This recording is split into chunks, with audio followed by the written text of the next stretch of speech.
Hi, this is Sripriya. Welcome to Sripriya's kitchen. இன்றைக்கி நம்ம பார்க்க போகிறது அவல் பொரி உருண்டை. பாருங்கள், டேஸ்டியான அவல் பொரி உருண்டையை நம்ம வீட்டிலே ரெடி பண்ணலாம். அப்புறம் இந்த மாதிரி உதிர் அவல், இனிப்பு அவல், இதையும் நம்ம ரெடி பண்ணி வச்சுருக்கோம்.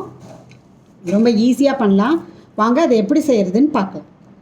ஒரு கடாயில் நான் இந்த கப்பில் 4 கப்ஸ் எடுத்திருக்கேன் அவல் பொரி. அதை ஏற்கனவே அது நல்லா கிறிஸ்பியாக தான் இருக்கும். பட் நம்ம ஒரு 2-3 மினிட்ஸ் கடாயில் வச்சு நம்ம சூடுபடுத்திக்கணும். கொஞ்சம் பொட்டுக்கடலை எடுத்திருக்கேன். நான் கொஞ்சமாக எடுத்திருக்கேன். உங்களுக்கு எவ்வளோ தேவையோ ஒரு கப்புலேருந்து அரை கப்பு எவ்வளோ வேணால் நீங்கள் போட்டுக்கலாம். இதையும் கொஞ்சம் நம்ம ட்ரை ரோஸ்ட் பண்ணிக்கலாம். செவக்கணும்னு அவசியம் இல்லை. வறுத்த பொட்டுக்கடலையை நம்ம இந்த அவல் பொரியோடு சேர்த்துக்கலாம். சின்ன சின்னதாக நறுக்கின தேங்காய் வச்சுருக்கேன். இதை நல்லா ட்ரை ரோஸ்ட் பண்ணணும். அப்போதான் சீக்கிரம் கெட்டு போகாமல் இருக்கும். இது நிறம் நல்லா பொன்னிறமாக வர வரைக்கும் நம்ம இந்த தேங்காயை வதக்கி எடுக்கலாம். 4 கப்ஸ் அவல் பொரிக்கு நான் அதே அளந்த டம்ளரில் 1.25 கப்பு வெல்லம் பொடிச்சு போட்டிருக்கேன். இதில் 1/4 கப்புக்கு கொஞ்சம் அதிகமாக வாட்டர் விட்டுருக்கேன். இதை போட்டு வெல்லம் கரைஞ்சோன்னு வடிகட்டி உருண்டை பதம் வர வரைக்கும் நம்ம காய்ச்சணும். தேங்காய் துண்டுகள்லாம் இந்த மாதிரி பொன்னிறமாக நம்ம வறுத்தாச்சு. பொரியோட பொட்டுக்கடலையும் அந்த வறுத்த தேங்காய் துண்டுகளையும் ஒரு பெரிய பாத்திரத்துக்கு நம்ம மாற்றியாச்சு. இதை நல்லா நம்ம கலக்கி விட்டுக்கலாம்.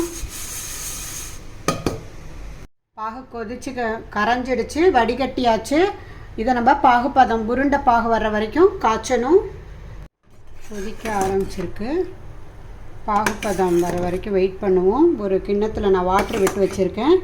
அதில் இந்த பாகை விட்டு மெதுவாக உருட்டுற பாகம், மெதுவான ஒரு சாஃப்ட் பால் கன்சிஸ்டன்சி வர வரைக்கும் நம்ம அதை விட்டு பார்த்து நம்ம அந்த பதத்தை கண்டுபிடிக்கலாம்.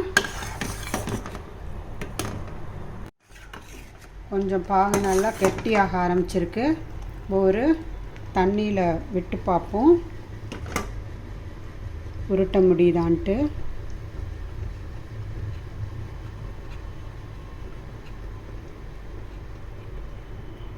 உருட்ட வருது. கரெக்டான பதம் இது. இப்போ நம்ம ஸ்டவ்வை ஆஃப் பண்ணிடலாம். இந்த வெல்லத்தில் கொஞ்சம் ஏலக்காய் பவுடர் போட்டிருக்கேன், கொஞ்சம் சுக்கு பவுடர் போட்டிருக்கேன். பேசனில் வச்சுருக்க அவல் பொரியோட இந்த வெள்ளை கரைசலை சேர்த்து எல்லா பக்கமும் வர மாதிரி நம்ம மிக்ஸ் பண்ணி விடலாம். நல்லா மிக்ஸ் பண்ணியாச்சு. கொஞ்சம் லைட்டாக ஆறணுன்னு நம்ம உருண்டை பிடிக்கலாம், இல்லை அப்படியேவும் வச்சு பரிமாறலாம். அது நம்ம விருப்பம்தான். எங்கள் அம்மா உருண்டை பிடிக்க மாட்டாங்க, அப்படியே வைப்பாங்க. பட் நான் உருண்டையாகவும் பிடிச்சி வைக்கிறேன். ஸோ ஒரு உருண்டை அப்படியே எடுத்து சாப்பிட்லாம். டைட்டாக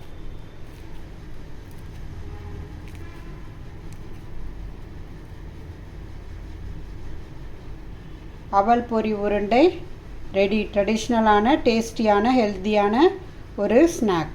இந்த மாதிரி நம்ம எல்லா பொரியையும் நம்ம உருண்டை பிடிச்சு வைக்கலாம்.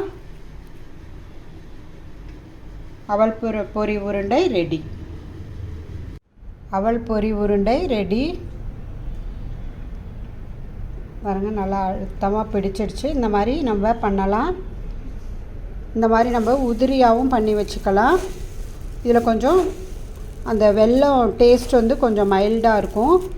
இது கொஞ்சம் இனிப்பு கம்மியாக சாப்பிட்ணுன்னு நினைக்கிறவங்க இந்த மாதிரி இப்போ செஞ்சு நம்ம ஏர்டைட் கண்டெய்னரில் போட்டு வச்சுக்கிட்டா அப்பப்போ ஒரு கிண்ணத்தில் போட்டு நம்ம சாப்பிட்லாம்.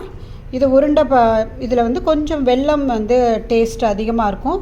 உருண்டையாக பிடிக்கிறவங்க உருண்டையாக சாப்பிட்லாம். இந்த மாதிரி உதிரியாக சாப்பிட்றவங்க இந்த மாதிரி சாப்பிட்லாம். இப்போ கார்த்திகை பொரி ரெடி.